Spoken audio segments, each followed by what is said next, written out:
Be sure to read and follow the safety guidelines to protect your computer from potential damage and ensure your personal safety.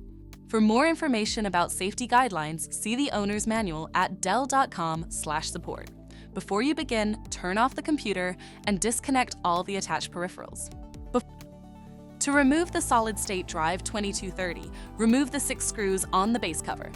Loosen the 2 screws in the back corners of the base cover. Pry the base cover away from the recess points near the hinges to remove it.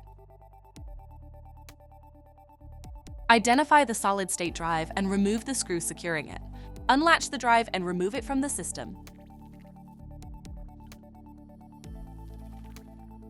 To reinstall the solid-state drive 2230, relatch it to the system and tighten the screw to secure it.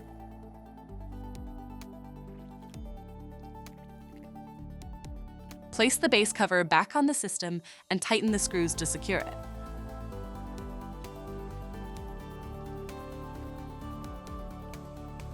For more information about your DELL system, visit dell.com/support.